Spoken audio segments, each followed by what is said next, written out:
これから会カンファレンスを始めたいと思います。皆様、お揃いで、ほとんどの方がたくさんに今日はお集まりいただきまして本当にありがとうございます。それでは、今から、英語でご挨拶をさせていただきたいと思います。よろしくお願いいたします。Hello, I'm Nobuemita. Welcome to everybody. I'd like to say, to be honest, I'm a monkey, but unfortunately, April Fool it was yesterday, so I can't. Welcome to everybody, and thank you for coming to our event, AI World Society Roundtable in Tokyo. AIWS is an initiative of BGF and MDI, Michael Dukakis Institute. And we are all fortunate to come together during such a lovely cherry blossom season. And I'm honored to have wonderful people such as AI specialists and others from various industries. BGF Japan was established in 2014 by Mr. Nguyen and I, and BGF was established in 2012. Governor Michael Dukakis and Mr. Nguyen established BGF. Mr. Nguyen, who is attending today, was a successful IT businessman in Vietnam and former fellow of Harvard Kennedy School and was a former advisor of Harvard Business School. And he is CEO of BGF and GCN and others. Please welcome Mr. Nguyen with a big applause. We discuss global issues 4 or 5 times a year, connected to Harvard Faculty Club and other countries by internet. Today's topic is 7 layers of AI World Society for AI ethics and governance. AI is a very recent development, and many people are concerned about it right now. But of course, the possibility of AI are great. I hope this conference will be a fruitful one. And today, we will have keynote speech by Dr. Kazuo Yano, who is the leading person for AI in Hitachi. Please welcome him with a big applause.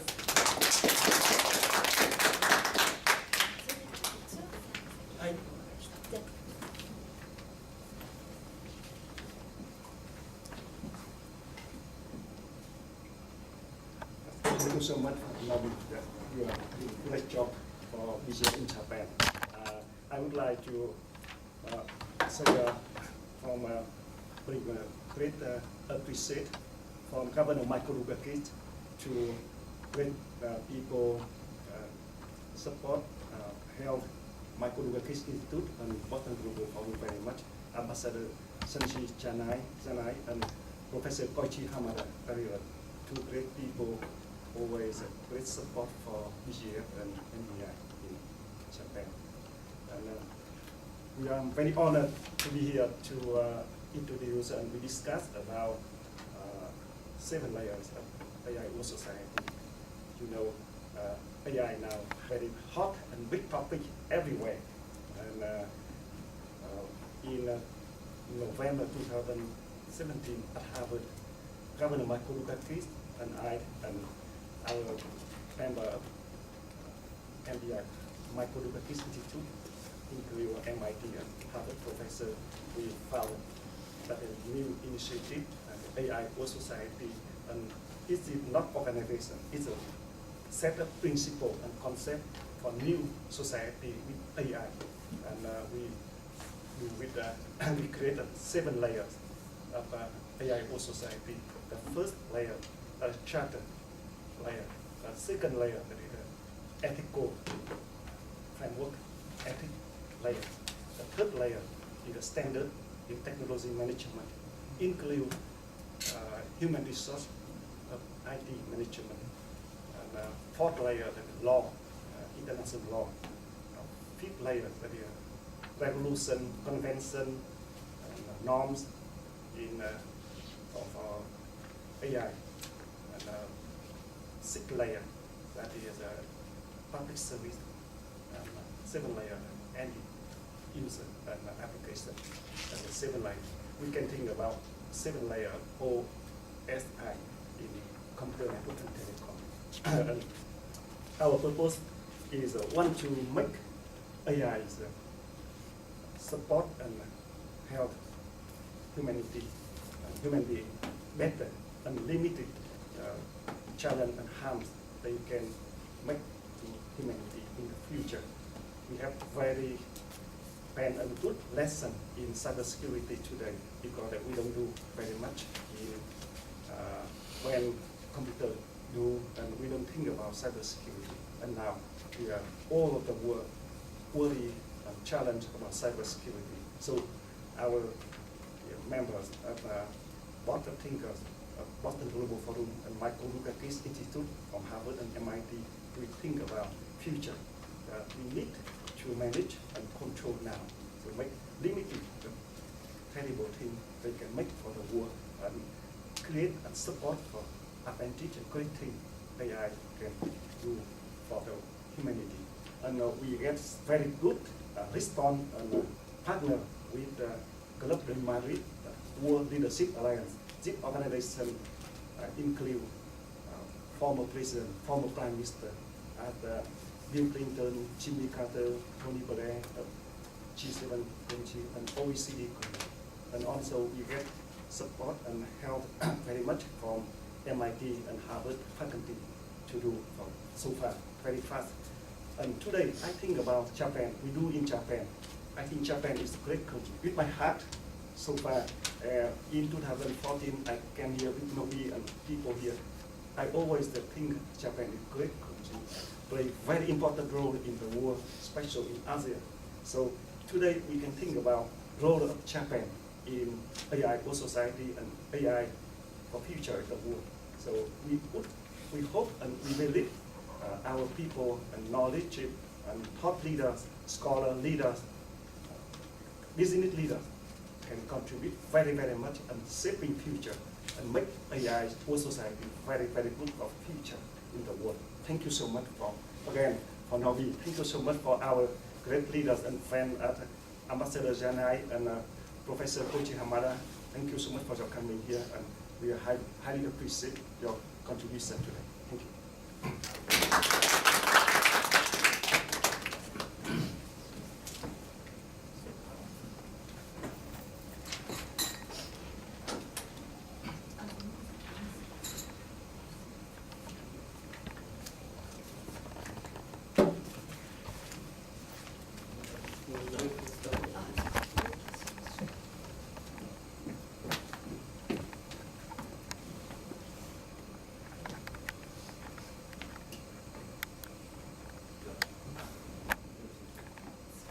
So, good afternoon. My name is Kazuo Yano. I'm working for Hitachi company for 34 years, and I've been working for, start working on AI and data utilization for society and earlier than the rest of the world. We've been working on this about 14, 15 years. Last 14, 15 years. And it is, so I'd like to talk about, by using this opportunity of 30 minutes on what we have done. Actually, the AI is very different from what Hollywood movies have described. Real AI and well, is not Terminator. real AI is very different.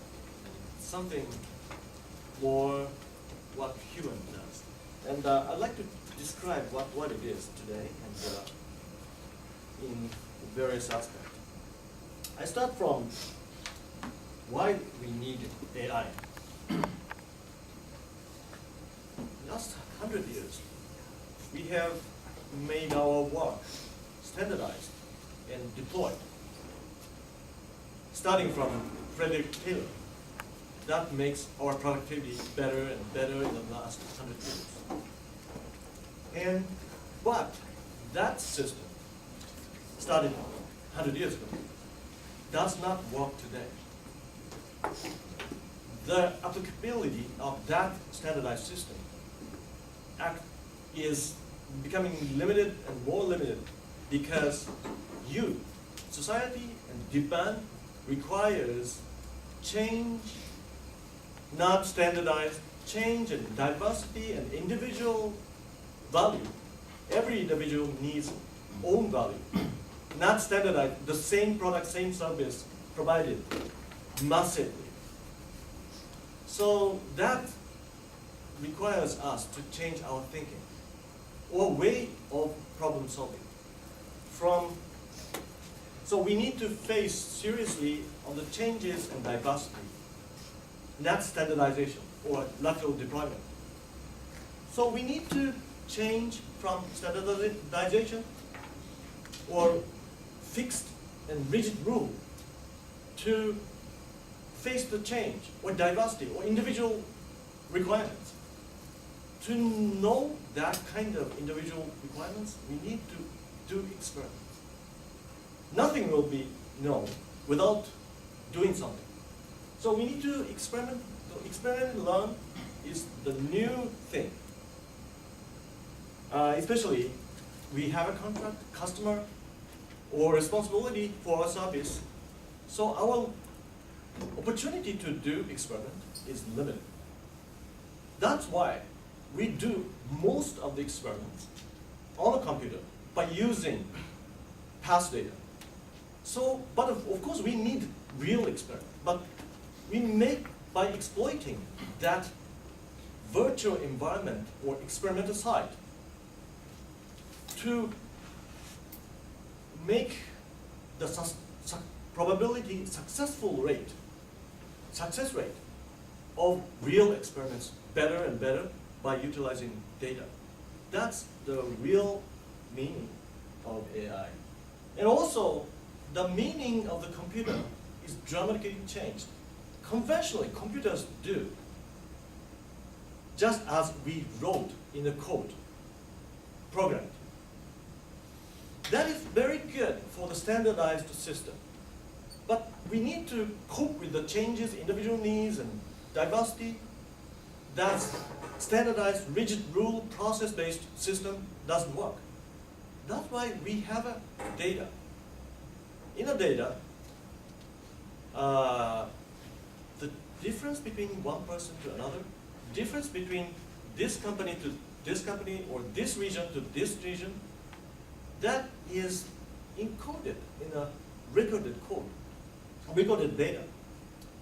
By decoding that slight change by using machine, we can cope with the change in diversity. And that's a very different, way of thinking, looking at the computer. The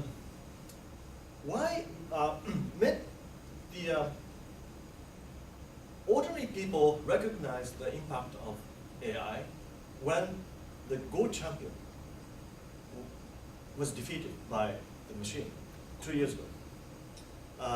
The program called AlphaGo won against Resettle, Korean Go champion, and last year, Best Chinese champion was also newer version of AlphaGo won against the human champion. The principle behind that system is actually very simple. Not a Terminator or something like that, or Doraemon. It's just using the data massive record of the history data of the Go matching. In addition to the history data, in this case, we have a win-loss result. So combination of data and results gives us to predict what will happen in a very complex problem. And the principle is very, very simple. Make a prediction formula. Of course, it is no way to make that formula of a complex Go strategy by writing equation by hand. But we can make a add sum, product, combination of product sum, and massive parameters. Very complicated equation with massive parameters. Because we don't know anything about Go. The parameter we set completely randomly. So the prediction formula predicts completely wrong prediction whether this move will lead to win or lose. But because we have a past history results, we can calculate the loss or gap between prediction and past results. And if we change one parameter, increased or decreased, we can also calculate the gap or the loss between prediction and past result can be calculated. So if you increase the parameter, then the gap will be reduced. Then you can increase the parameter, and continuing that process again and again by using the computer power, you will reach a very accurate prediction formula without knowing anything about Go. That's it. Very simple mechanism. Even elementary school, a student can write. So AI is not Terminator or very complex thing. Actually, AI is a very simple formula, very simple algorithm. And to make that happen in a real system, AI core needs to be connected to existing social system, IT system, facility system, and to set the goal. What is the outcome of the system? In order to make the system flexible to cope with the change and diversity, and to make it more visible of this experimental learning process, we made this demo. We attached our AI core at the other side of this cable, and AI is instructed to maximize the swinging amplitude of this robot. And also it is allowed to change the knee motion to maximize the amplitude. And also lots of data are fed into the AI core. So at the first stage, there's no prior knowledge for this AI. So only thing it can do is to move randomly. But depending on the timing, the amplitude gets a little bit larger or smaller. That is continuously being learned. And just after 1 or 2 minutes, the amplitude seems to be a little bit larger at the as compared to the initial stage, but still, it doesn't seem to be skillful. But this endless pursuit of the outcome, endless experimental learning process allows this AI to be skillful just after 3 minutes. As you see, it gets skillful and skillful. You're tempted to look at, you're looking at your child try to ride on a swing for the first time as a parent, and the amplitude gets larger and larger.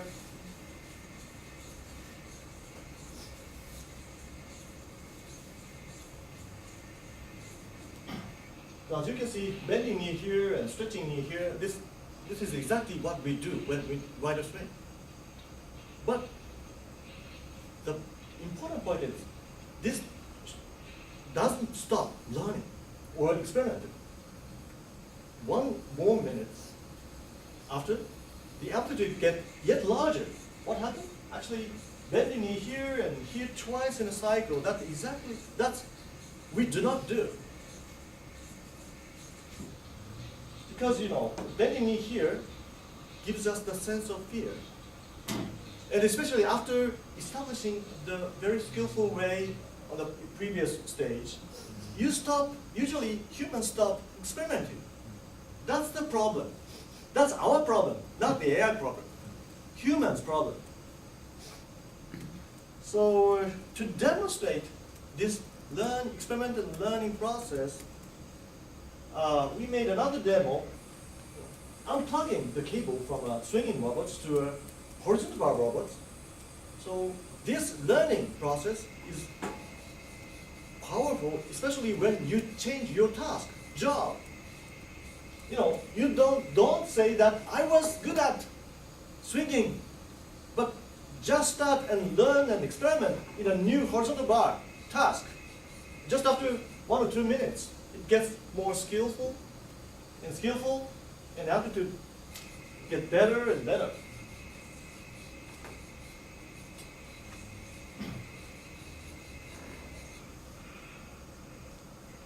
Complete different way of swinging as compared to the swinging.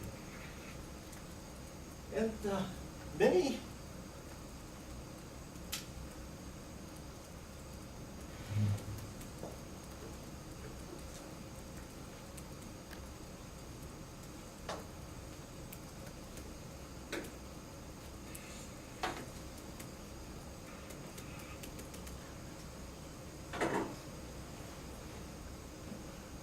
people ask us, what happens next? Actually, we a little bit enlarge the angle of the leg, so it gives additional degree of freedom without changing any software. And please look at what happened.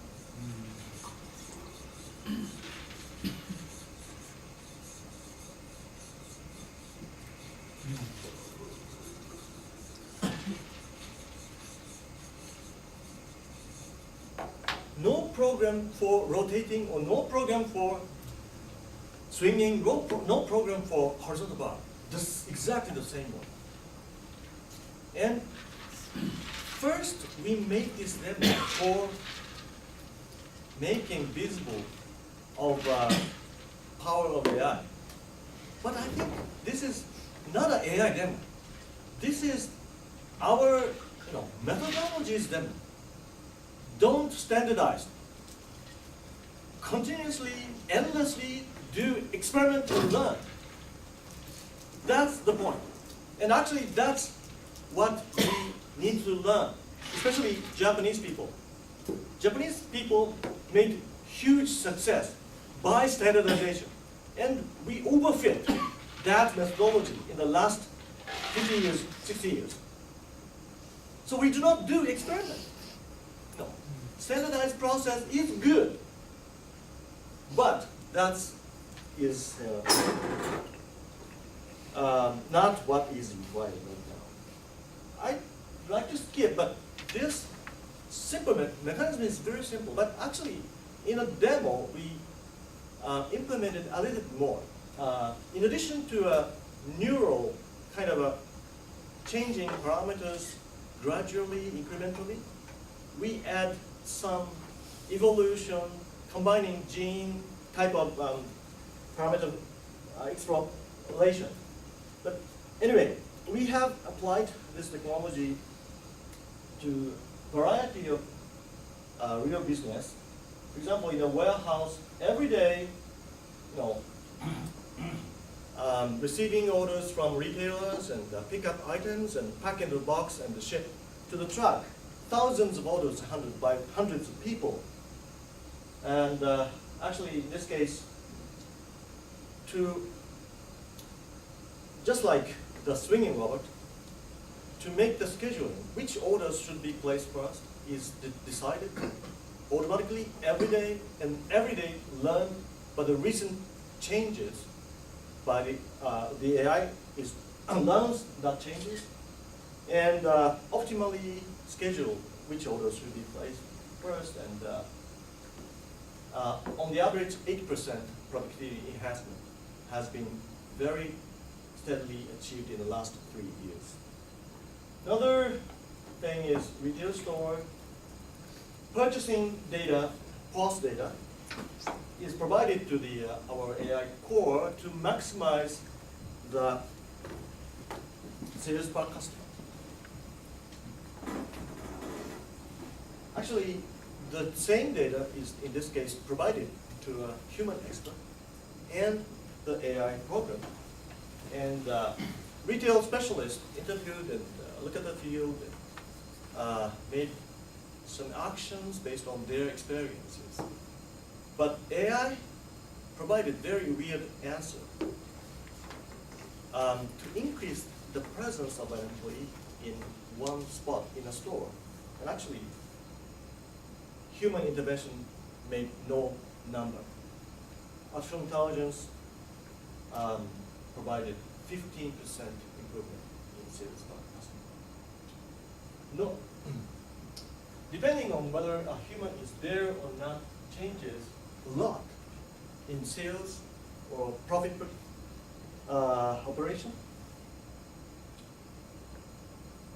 Many others, for example, in the railway, we reduce the electricity cost for railway operation globally already, or water plant desalination process, also the pumping electricity cost has been reduced by 6% by exactly the same AI core. The finance is a very big opportunity and important for society. I have a good neighbor.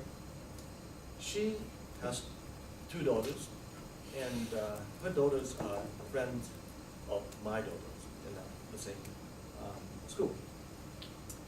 As her daughters get older and she needs housing and education support, but she has a very big problem because she's a single mom. Japan avoid the risk of default for the housing loan or any other loan, and making rule such as we do not provide loan for something who doesn't have guarantee or who is single mother. That was quite reasonable last century, but now we have more data, more analytics capability by using AI. We can be much more flexible. We can provide more opportunity for those people by much better accuracy of prediction. We have demonstrated that better accuracy in prediction of whether this applicant will get default or not.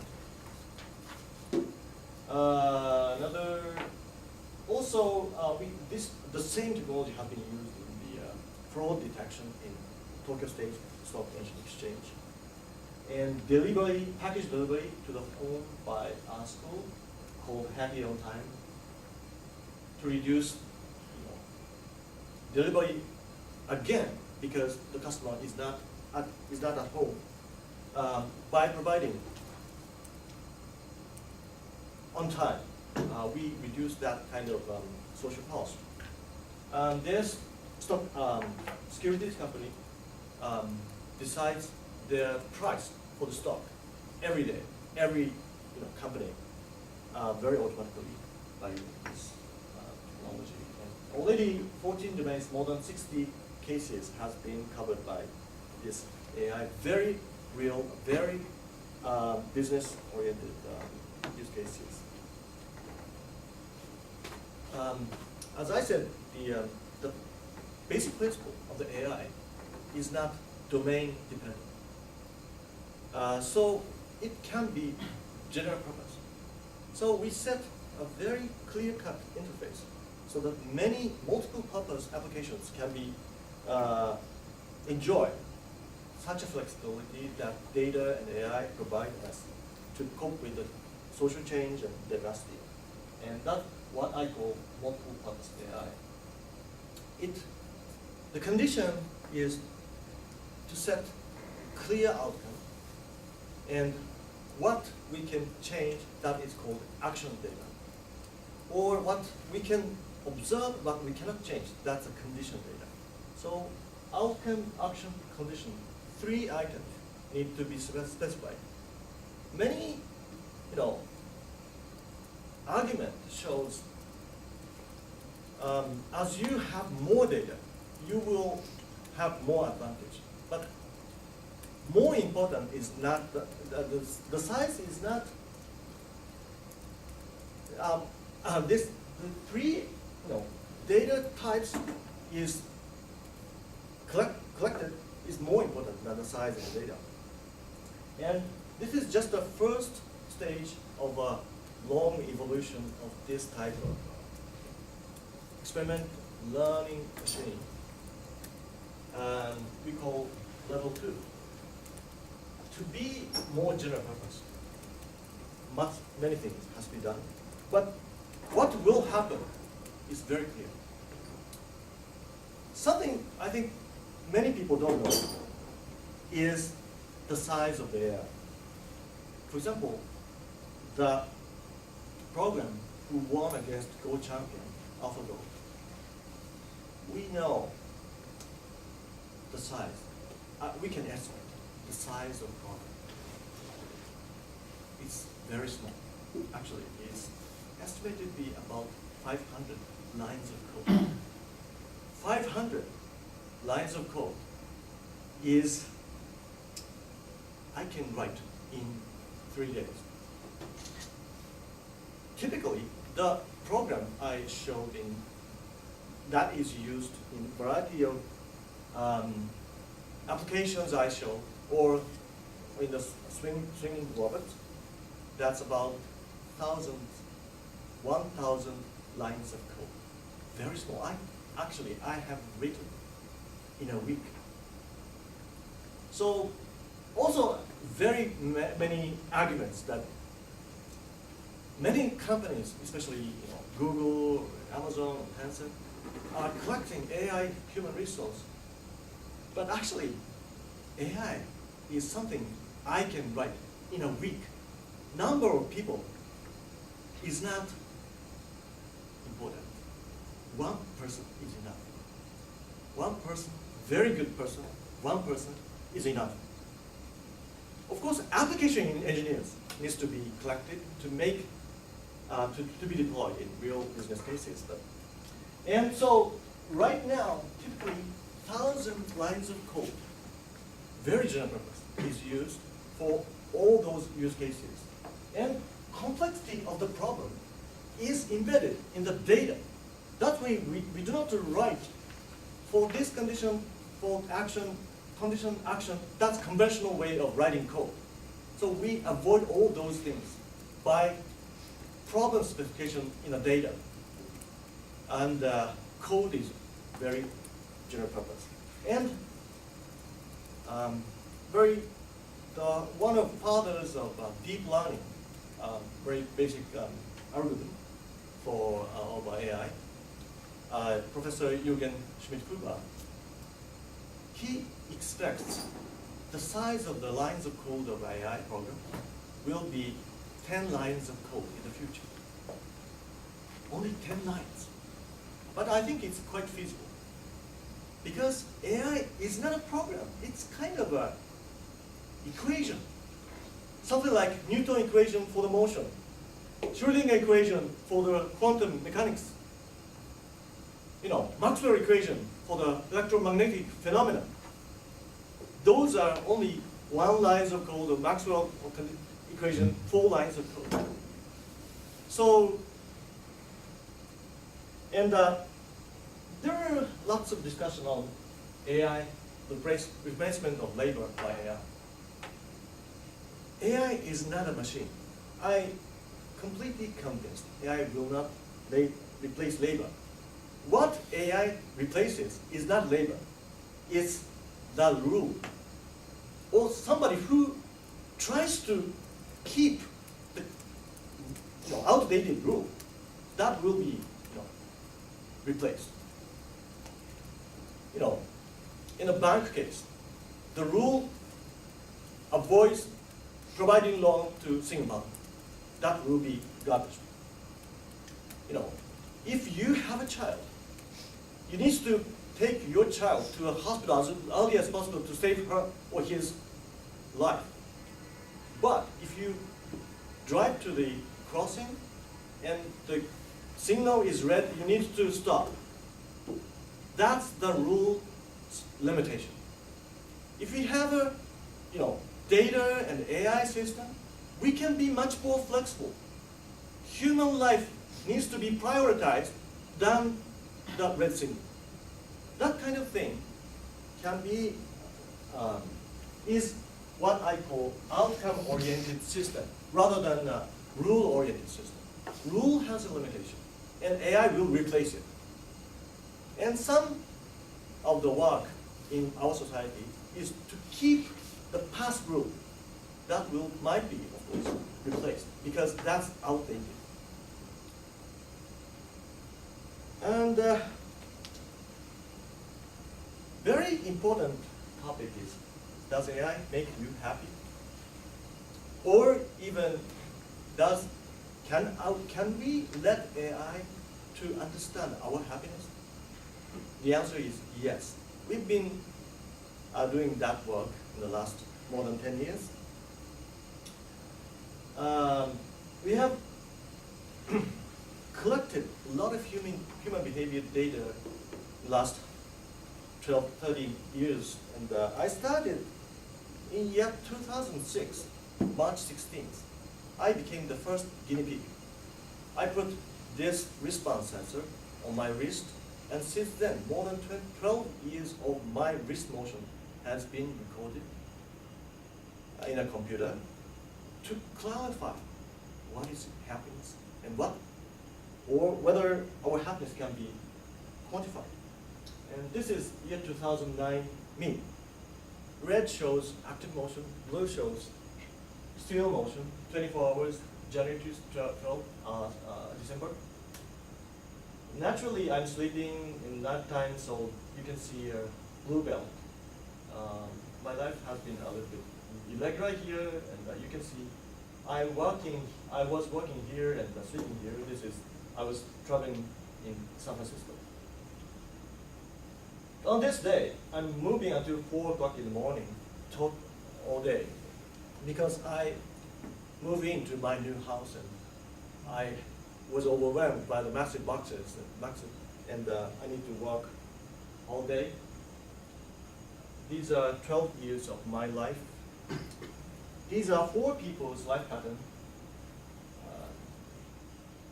Person B shows a razor cut waking up pattern at 5 o'clock in the morning. This comb-like pattern shows the person is waking up late in weekend. And person C chooses his or her life in a very flexible manner, but if you look at this commuting, lunchtime, commuting back home is very, very regular as compared to the other people. And person D shows commuting pattern here in the morning, but if you look carefully, you can see 2 lines here. I suppose that this person is changing train twice every day. So the wrist motion is just a debris, nothing. But if you combine them and aggregate at the pattern, look at the pattern, you can extract more meaning. And then we have collected more than million days of millisecond level of human behavior data from more than 10,000 people. And we have finally succeeded to quantify your happiness by sensor without any human intervention. Very objective. We asked 20 questions to 468 people. How many days did you experience happiness, enjoyment, loneliness, sadness, and so on? and answering from 0 to 3. And the average of the score of your team member in your workplace shows if your team is happy and activated, the number is high, or they are not happy, the score will be low. That's the vertical axis. And those people wear the accelerometer on the chest, and one feature of a physical motion shows a very straight line, and correlation as high as 0.94. That means without any survey data, we can quantify your happiness by just accelerometer, motion sensor. And happy people's motion has very feature. Happy people has more fluctuation. From start moving and stop moving, that duration is diversified from very short to long. But unhappy people is very regularized, uniform. By using this, we can quantify your happiness, and this is important for business or society because happy people are more productive. We have lots of evidences, even many papers in academia that happy people, this is our data, happy people have better productivity in call center, store, development projects. Why happy people are more productive? It's actually, I would discuss in the discussion session, but anyway, this very important number, how happy you are, can be provided to the AI to make you happier and to give you advice to be happier and more productive. What kind of communication, what kind of use time is effective for you to be happier and more productive? And in the call center case, for example, the past data combined with AI provides advice such as supervisors to talk to in priority to this person in priority. So 2 centers, one of them used this application for 1 year, and total productivity, sales success rate, on average 27% better than the other. And more than 30 companies already use this technology to make their employee happier and more productive. And even we have developed this smartphone application to which provides you in the morning what kind of thing you need to be care to be happier and more productive. And something like, for example, the data shows that it would be better for you to meet your boss in the morning rather than in the afternoon, something like that. And Hitachi sales, 600 sales employees have already used, and also 27% productivity enhancement has been achieved. Also, and your smartphone already have accelerometer, motion sensor. So just download our app on the smartphone and put smartphone on your pocket. We can quantify your team's happiness by using this technology. So, summarize, I have rich opportunity to have this kind of talk in a board meeting of our many companies. And in one board meeting, I was asked by one executive that your technology looks quite great, but if all companies use this technology, does our company profit from it? That's a very important question, because this is a very essence and difference between conventional software, which operates just as it is written. So if 2 companies adopt the same software, exactly the same function will be deployed there. But in AI, different data, different configuration generates completely different function. Just like species on this planet evolved to a very diversified way, this AI makes us more diversified. unlike the 100 years of a standardized rule and standardization, process standardization, we can be more flexible by using data and AI. And this is not a machine versus AI. It's human versus human. For example, Go case, top expert was fought with AI-powered non-expert. And these people won against top expert. So approach is different. But again, those are human versus human competition, not human versus machine. So AI is to make every mechanism in society not the rule, but by the outcome, and ultimately the happiness of people. Okay, thank you very much.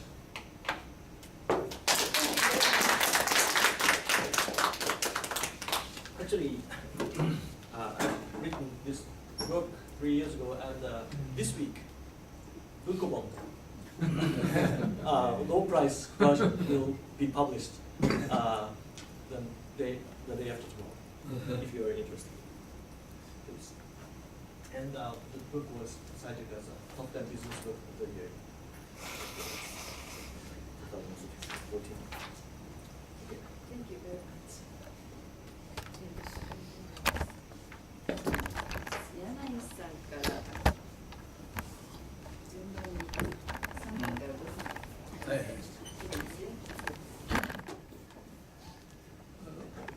First of all, I would like to welcome Mr. Tran to come here, and I'm very happy to see you again in Tokyo.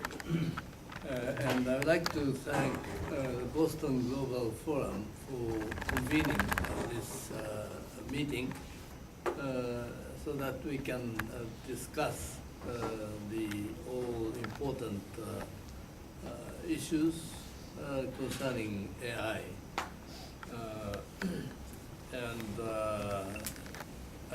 My thanks also go to Mr. Dr. Yano, who has made a very interesting presentation right now. Before I came here, I thought that what is told by Hollywood movies was a true story about AI, but now I have different views. I'm a completely layman in this field, and I'd like to learn more about AI. But I can guess that AI can be very smart, and it is very smart. For instance, in the field of playing Go or chess, in which AI can show the best way to get the best outcome based on the analysis of massive data. But I do have some questions. I would like to know to what extent AI can be smart or capable in the fields where there's no accumulation of data or little accumulation of data. That is one question I have. And I believe that AI can be of very great help to all of us by rationalizing our behavior or eliminating unnecessary work to do. But at the same time, by making everything more efficient, it also contains, it also has dangers like any other new technologies. If AI falls within the hands of terrorists, for instance, it could enhance their efficiency of their activities. That is one thing. And also, if AI can be very creative, I'm not sure to what extent they can be creative without having existing data. But if AI becomes very creative, I'm just afraid that AI could go beyond the control of human beings. So that's why I welcome the convening of this conference on ethics and governance. I don't see concrete answers to this, but I think this is really worthwhile to discuss these issues. And I'm now working in the field of international adjudication. That is to say, I work at the International Tribunal for the Law of the Sea as a judge. And so we try to settle international disputes on maritime issues. Just before we started this meeting this afternoon, Mr. Tran told me that the BJF is planning to have another conference in September, I think, concerning AI in courts or in adjudications, or in other words, in the settlement of disputes. I'm very much interested in that, and I very much look forward to that meeting. Thank you very much.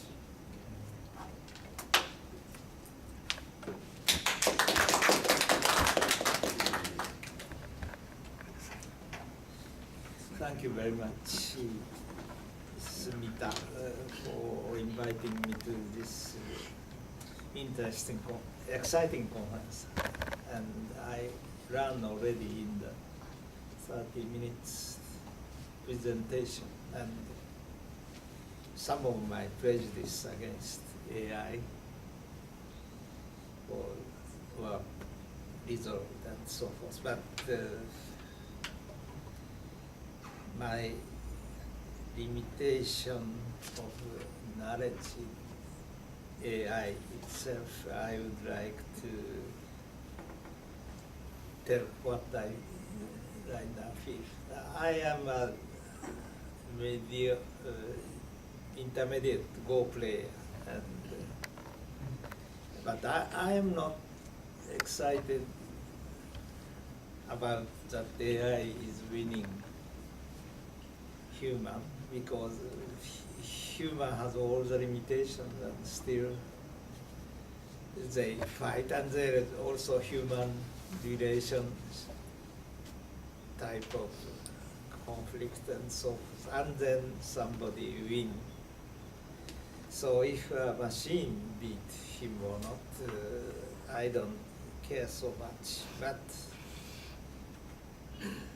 one thing Mr. Yano told right now, that samples of experiment is important.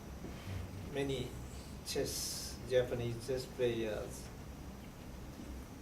say that by studying with machines, they improve their technique, because they don't see some patterns that were not seen in other games. And so they're exploring the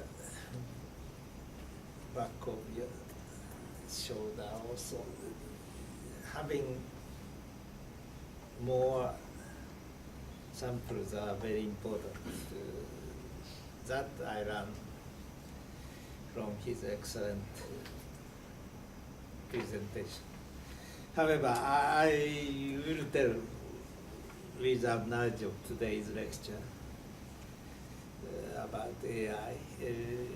Right now, AI are substituting in some today's examples are enhancing human activity, but usually AIs are competing with human skills. For example, Uber will provide, if properly used, important benefits to users, but some taxi drivers will lose, and this, in a sense, created Trump type of government. Whoever do manual labor repeatable and can be substituted by machine or sometimes by migrants could live with almost constant wages for 20 years in the United States and so on. And in Japan, unfortunately, my advice is economic performance were good, but still not fully appreciated, is that in Japan, many people thought they worked hard. They passed difficult examination to get into excellent companies like Hitachi, and still some of them feel that they are not, they are shine the regular employee, but their wages are not rising and so forth. And there are many other examples that I had to translate my column, editorial type of column, into Japanese from English, and finding graduate students who understand Japanese is not so easy abroad sometimes. Then my friend told me, why don't you use Google Translation? I first denied it, but it turned out at least Google Translation may be better than mediocre graduate student. And simultaneous translators, they do really important and was very highly paid job, but with all the techniques, that would be very easy to be replaced. And stock market trading is about 80% done by automatic programming than human wisdom. And so this is the trend. We cannot stop so easily. Then I divert from this topic a little bit, but this all tend to show the importance of quality of education. Many regular workers of standard companies, and myself, I am the worst one. I am educated, of course, benefited as well from the Tokyo University type of education that stress accurate memory, accurate time, or accurate calculation and so forth. But what the history hostels, and so forth, are those one can substitute by AI. So in order to be really rich and productive and serve the world, you have to be Masayoshi Son and not to be the worker to be replaced. And I think since I am recovering my music education in my youth time, so I would like to talk about somewhat more Josokyoik, art education, music education. And as a matter of fact, 3 days ago, I was invited by Zoltán Kodály, the composer of Hungary, his wife, actually, his wife invited me, and my disc, 長くなってすみません。My disc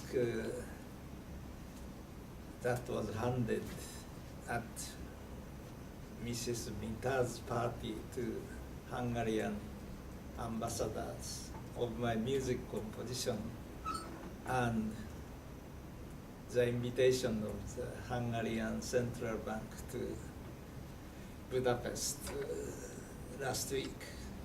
So I would like to Temai Miso very much, but aside from that, just teaching numbers, history, how many words you have to teach on the newspaper, that's very anachronistic to me. Instead of 300 important words, we have to teach 150 because of AI. And we need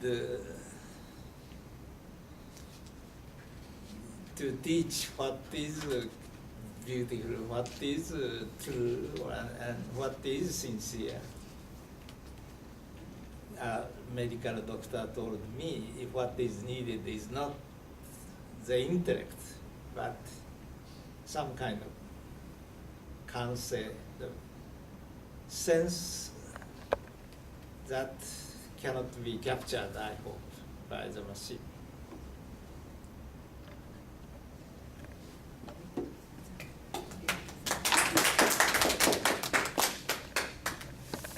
Thank you very much. I'm Nabe Watanabe. I'm a senior fellow at the Sasakawa Peace Foundation think tank in Japan. And I'm pretty much appreciated the invitation to the discussion, after discussion last time over Korean Peninsula. So today is a little bit different topic, but probably related to, because I'm an expert on national security. AI is one important element of the future national security or international security policy. Of course, that could be utilized in military defense area. I think that's very important for the probably the either that AI is used for the good purpose or bad purpose. Bad means, of course, the good for our interests or not. And that's clearly the AI is available for anybody. Anybody means potential the challenger to the current international liberal order may utilize the AI for using taking advantage over the current order. But at the same time, of course, AI has a potential to maintain the current order and with hands over ourselves and our allies too. So, of course, we cannot deny the fact. And the same thing applies to nuclear power or whatever the technology too. So I don't want to go too much, but one thing that clearly that we already discussed about it is some fear of AI is used for the I think utilized by the dictator to control social one-sided. Of course, that's typical case and the classic case of probably George Orwell's 1984. I don't want to talk about such kind of things. That's too common and too much. But probably one thing we could think about it is, for example, China is somehow try to increase their own social control through their the big data, and also try to capture all the transaction of money, because the Chinese digital economy is real advanced than other democracies. And without developing the democracy which respect individual human rights, individual privacy, I think too much control is really risky. So that's very natural to worry about it. And the same thing probably applied to the democratic society like the United States and Japan too. I think I'm sorry to say that, but democracy sometimes pick up a very not so good leader, like United States, I would say. And Japan has a potential to pick up not so good leader. And but I know sometimes such kind of things is guaranteed to recover the system within social and political system. And AI probably don't have any direction, but both sides AI may have a very how can I say, energize the one direction of challenging to the democratic control, and also probably defending democratic control. So that's area I'm very much interested in. Of course, I don't know anything about the possibility. Again, I don't want to deny the possibility of AI. And another one is U.S.-Japan Security Cooperation. But clearly, the recent several declaration or agreement of the United States and Japan in the security area is joint research and development, and including the new technology area such as AI. And that's very important because not only for the common defense or common security, but the spillover effect, spin-off type of the new possibility of economy and innovation from a defense area. I think that's Japan is very much behind the United States. So considering this area, we really need to. And again, some concern for the potential danger for our common democracy or democratic value is very important to keep in mind. That's probably what I can say. Very common sense, but I'm sure I discussed this issue with many friends, Japan or United States, Europe, and Asia. I think many people agree to. But how to is very difficult. So the major reason is that we don't know the potential of AI. So I think today's Mr. Yano's presentation is very helpful to think about what kind of spec AI has. And still we don't know. But thank you very much for the opportunity.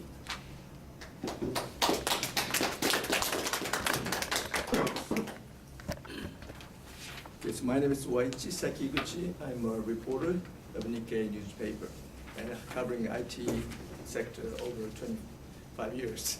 And then today I would like to mention about relating to AI. I would like to say one thing, which is the great concern about the development of AI technology in this country.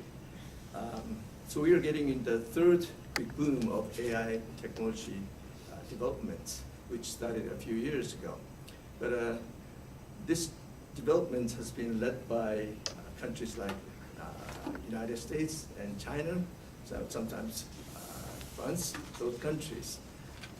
In Japan, there was a national project, so-called fifth generation computer, which has been focused on AI in late 80s and early 90s, which wasn't very successful. So in this country, all the engineers and specialists or researchers gave up doing that research after that program. So in this country, we don't have many researchers and specialists in AI field. But in the meantime, the technology has been developed, such as cloud smartphone or sensor technology and high-fast network. And then American companies such as Google, Amazon, or Microsoft, those companies came up with those new technologies and developed their own use of technologies, which is AI. So we're getting into the new generation of internet technology, which is IoT. I think that there are three important elements. One is AI, the second is IoT, and the third one is big data. So I think those three elements are big, important pillars of current digital revolution and digital transformation. Because by connecting all stuffs to the internet, you can collect a lot of data, and by researching or analyzing those data, which is big data analysis, we can get more insight, which makes the AI much intelligent. So those three things consisted all together and bringing about new revolution. But as I mentioned earlier, in this country, we do not have many engineers and specialists. So I visited France last year, and then I came to realize that there are so many specialists in this field in France. So what I heard is they already have 16,000 specialists. But in this country, I think there are only a few hundred people, even now. And also the Japanese government plan, which is the 5th National Science and Technology Basic Plan, which started 2 years ago. In that plan, AI was included for the first time in that plan. All the companies such as Google and Amazon, they started doing this research maybe since early 2010 or so. So Japan is already 5-6 years behind in a sense. So what I would like to say today is that we have to spend more money in this field and then develop more people and develop new technologies. But unfortunately, according to the Japanese government plan, they are only trying to utilize government research institutes such as AIST, Sansoken, or NICT, Johou Tsushin Kenkyū Hiko, and also RIKEN. And then the budget size is extremely small compared to the money that Amazon, Google, they're spending. So I think the Japanese government should give more money to do this research and also find out more talented people. If we don't have talented people in this country, maybe we have to hire from foreign countries, from China or the United States. Maybe it might cost a lot of money, but without doing so, I think the Japanese industry competitiveness will be lost in the future. And that's my comment. Thank you.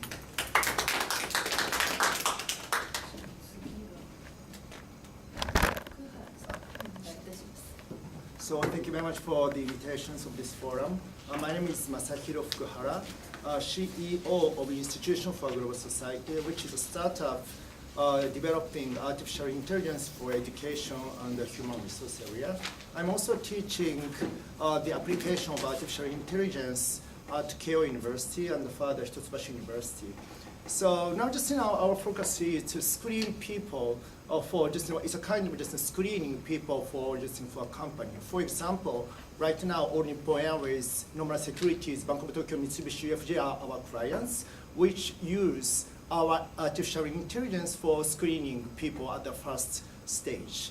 So in that case, just I have just I would like to just raise one question: should human nature do a better job than artificial intelligence? Based upon our just personal research, human nature has a tons of bias towards scrutiny, just race and further genders. So by using artificial intelligence, clearly we are going to exclude these biases for selecting people. So in that case, it is going to be just discussed. Many people are just really nervous when just we are just going to mention, oh, just why not just using artificial intelligence for people screening? But at the end, human nature have tons of problems, bias and so on. So this is my just one area we are just working on. And further, recently we are just also working on supporting Japanese high school and junior high school teachers for English learning. As we know, Japanese English education, especially for writing and the speaking part, are not so just sufficient enough. So in that case, just natural language processing and also machine learning can support these teachers for correcting Japanese students' writing. Also, this clearly this is a kind of augmentation of people just capabilities, and given the current just status of Japanese high school and junior high school teachers, artificial intelligence is going to support this endeavor.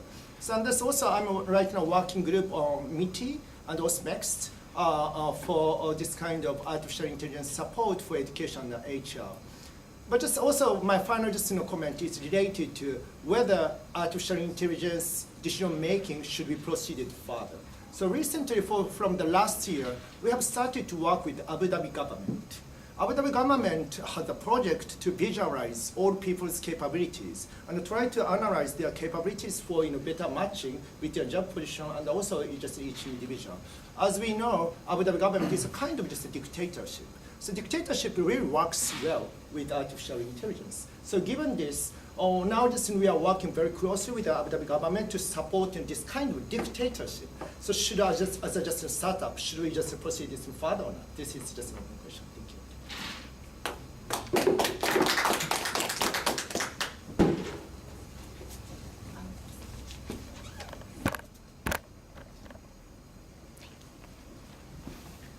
Hi, I'm Shunsuke Aoki. I'm a CEO of robotics startup Yukai Engineering, and actually I'm a big fan of Yano Sensei. I I read your books and Harvard Business articles, and I'm very inspired by your work. And yes. My company is made up of mechanical designers and electronics designers, and focusing on creating communication robots. And I bring one of our creation, which we launched last year, and actually we still don't use any kind of AI. It's just responding to how you touch your stroke. And we launched this product last year, and it went viral in not only in Japan but also from the US and other countries abroad. And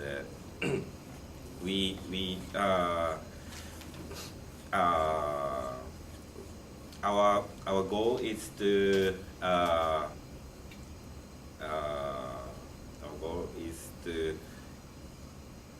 use these kinds of companion robots to help elderly care, because in nursing homes, elderly people cannot keep their own pets, and some people have memory problems.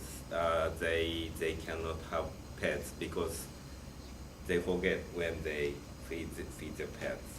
So I believe there's a lot of opportunities that communication robots can help the aging population. And right now, my company is doing research projects with AI researchers in Riken, and we provide communication robots to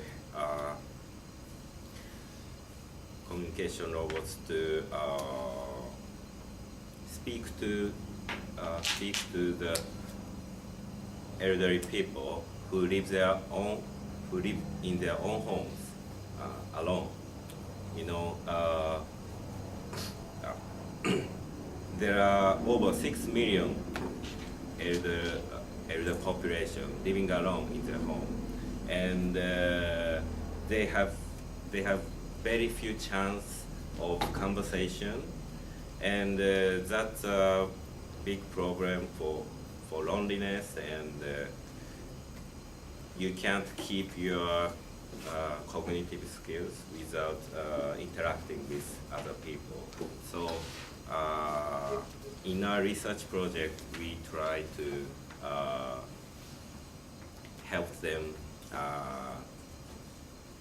to do some conversation with robots, and robot can improve their quality of life. That's our goal. Thank you very much.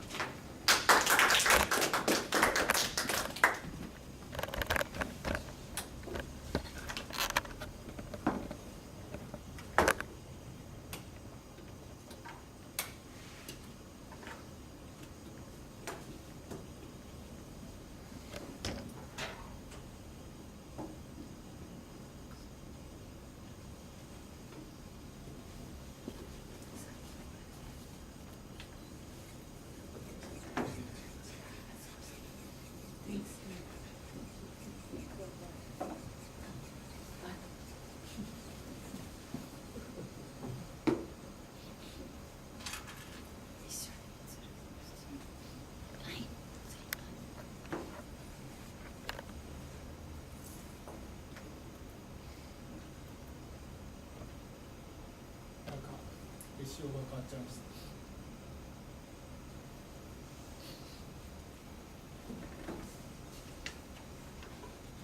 I'm afraid that this variation is just square, but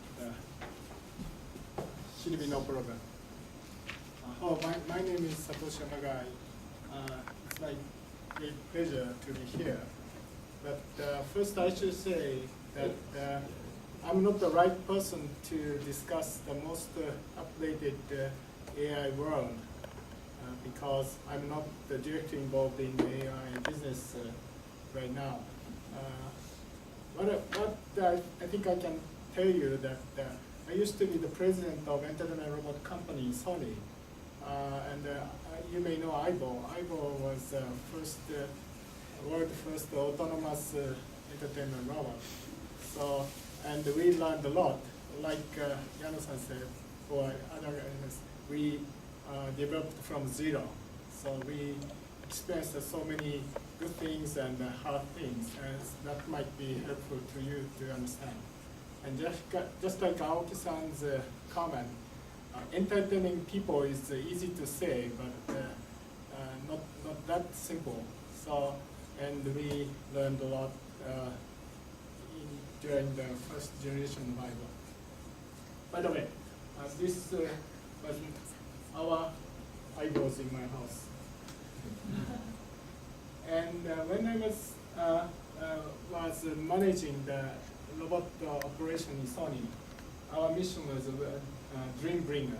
So with a robot, we should bring, let's take a similar word of Dr. Yano's happiness, so dream to the people. That's how we developed a kind of robo dog, a Bible, and biped curio. And technology point of view, you may know that making robot is not easy too. So robot making is a kind of total engineering technological orchestration of sensing, AI, and electronic, and mechatronics. So without any correlation, robot cannot move correctly, or cannot enjoy people, or cannot help people. So technologically, we challenge a lot. And Sony likes the term or condition world first. That's how, even though we produced the entertainment robot, we challenged those kind of world first. 1999, we, of course, introduced the world first autonomous entertainment robot Aibo. Then that Aibo was registered in Guinness World Records. The next year in Smithsonian Museum and MoMA Eternal exhibition. Then 2003, biped curio was also acknowledged as a world first running robot. And number 3 is one of the biggest, I would say, fruit we have learned from customers' activity that was not expected when we first introduced eyeball. So very, very tight community of global eyeball lovers. The degree of loving eyeball is extraordinary, far beyond our expectations. So I would say heavy. So a kind of early adopter type of activities, even almost 20 years ago. So no SNS, no even a smartphone, or even no chatting, but they form a similar kind of way of communication, like off-site meetings, so frequent off-site meetings, like let's go to Hanami with eyeball. So please bring your eyeball with kind of makeup, special makeup, or most I would say expensive dresses, something like that. And the blogs and the SNS. One also experience interesting thing was one very I would say enthusiastic eyeball lover who worked for Toyota Motors. So they developed a kind of a communication tool among eyeball fans, and he almost voluntarily based, he supplied those communication tools by himself. And now you may know that the second generation of new eyeball was introduced. Then at the same time, some of the mass media pointed out that how about Sony is caring for first generation eyeball fans, because Sony officially stopped supporting the service operations or components supply. So then first generation, again, eyeball lovers communicated to come up with their self-sustaining eyeball care activities.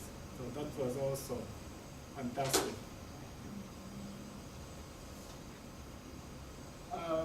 You may remember this, so almost 19 years ago, so quick result. So a kind of first phenomenon of eyeball or robotics age happened.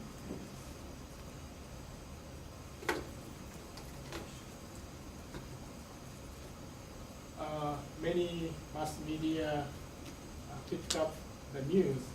This is why sells so well, those kind of pet robots. And even you know who he is.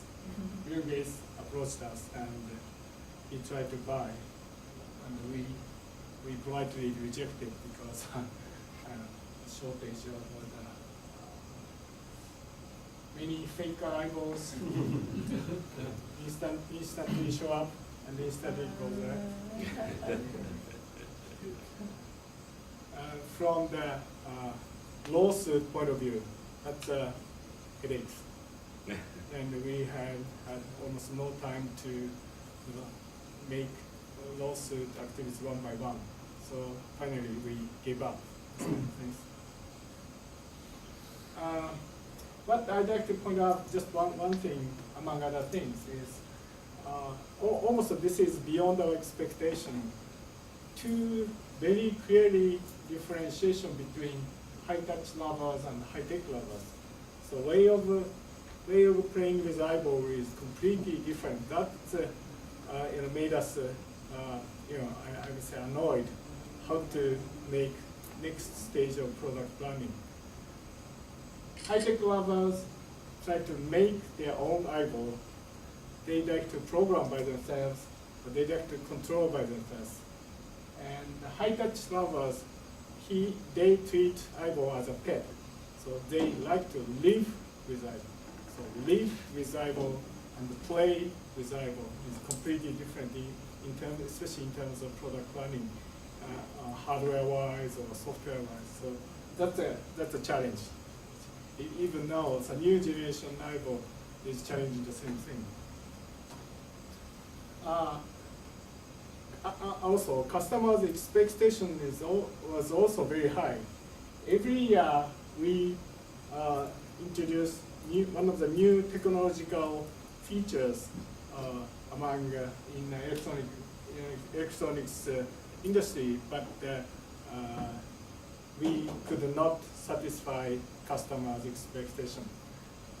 After introduction, each year we introduce voice recognition in 18 years ago, wireless LAN next year, Bluetooth face recognition, and self-battery charge next year, and visual pattern recognition or blog operation started, but again, their customer expectation was even higher. Okay, maybe if you are interested, we'll talk about this later in the pre-discussion session. Thank you very much.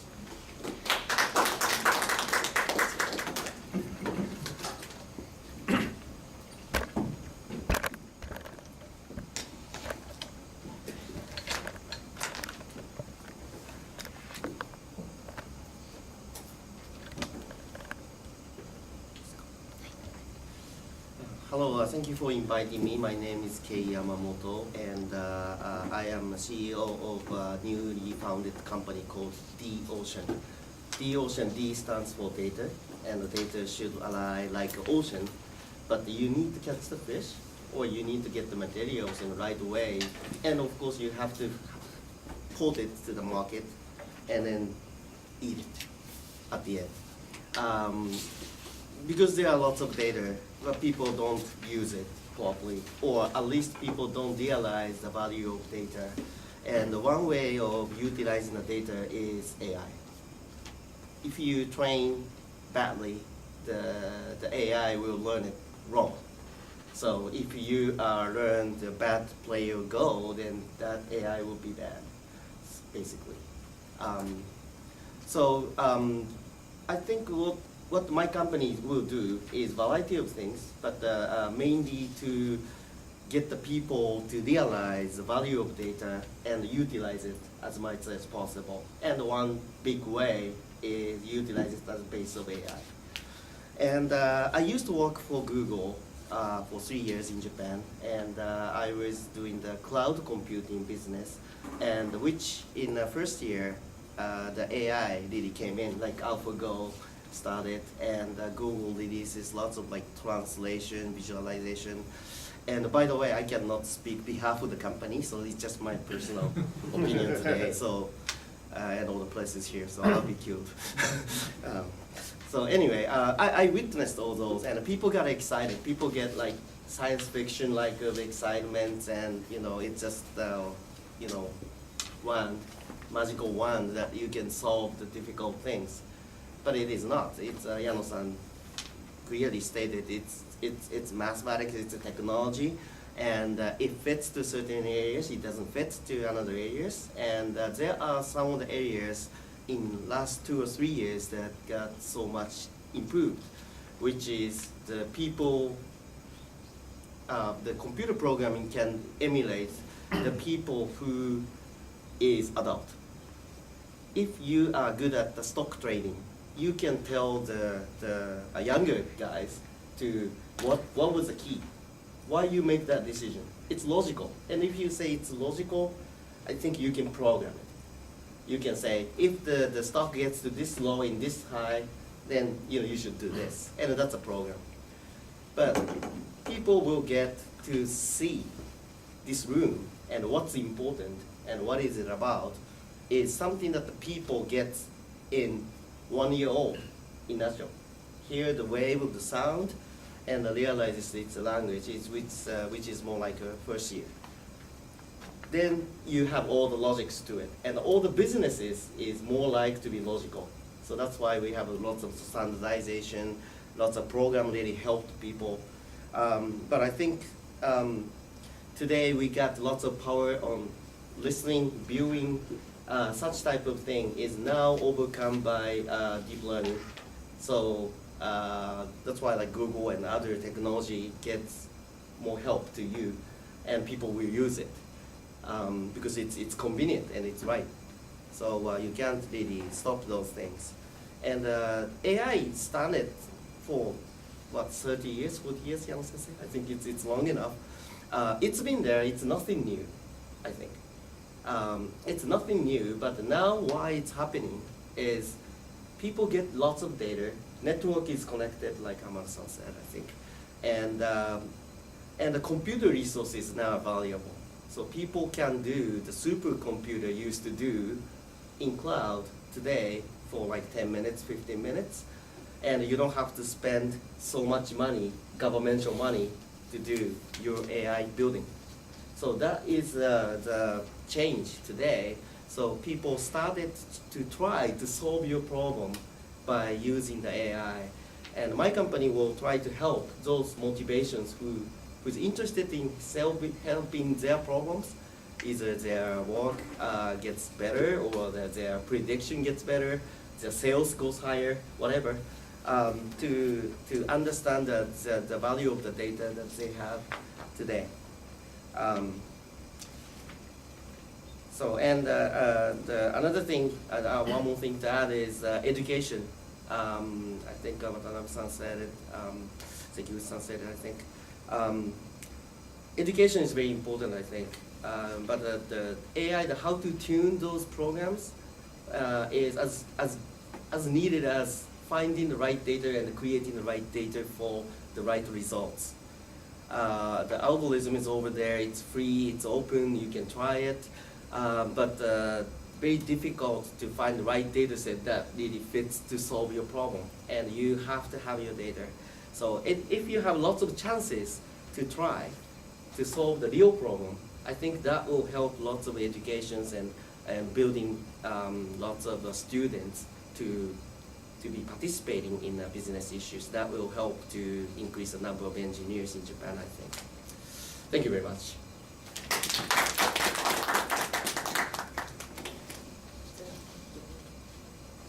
4時20分まで休憩して、それからディスカッションの時間とさせていただきたいと思います。非常にあれですね、ジェンダーがイコールなソサイティ、女性の方はおしゃべりにならないです。OK、じゃあ、Let me speak。じゃあね、せっかく朝日新聞の記者。I'm working with the Asahi newspaper. I used to be in the media lab of Asahi, and nowadays I'm working for the digital innovation section. And in media area, of course, the AI usage is studied a few years ago. Like LA Times, from 2014, they use AI for the automatic earthquake news article. And now, Mr. Sekiguchi, the Nikkei started the automatic article from April 2017. So in various areas, already AI article has been published. And of course, Asahi also just started to use AI for the creating fact-checking article. It is not open officially, but we use the algorithm to create the articles on that. And Mrs. Amy Webb, the futurist in the US, she mentioned that even the AI reporter will be very active. However, the human reporter is necessary still, because we have to analyze of the information a lot. So maybe the AI can cover some routine news, like earthquake news and like stock market news. However, the human-oriented one should be remained. But we don't know the singularity era. Singularity, once singularity happens, we don't know the future mapping. So at this moment, what we are doing before Singularity is we have a lot of data as a media company. So we accumulate the political, how can I say it in English? So political finance information, and also the human data, and the many data we have. So data is next door in AI era. So we accumulate and we try to create the new products for that. But on the other hand, like a media company like Facebook, Google has they accumulate, they collect the user's idea. So the very strong, they have a very advantage since they have user data. So and also they can grab the information, the fast information. So we don't know the media mapping will be changed. We are very struggling as a existed media in the AI era. Thank you very much. By the way, I really like this. Very rapid.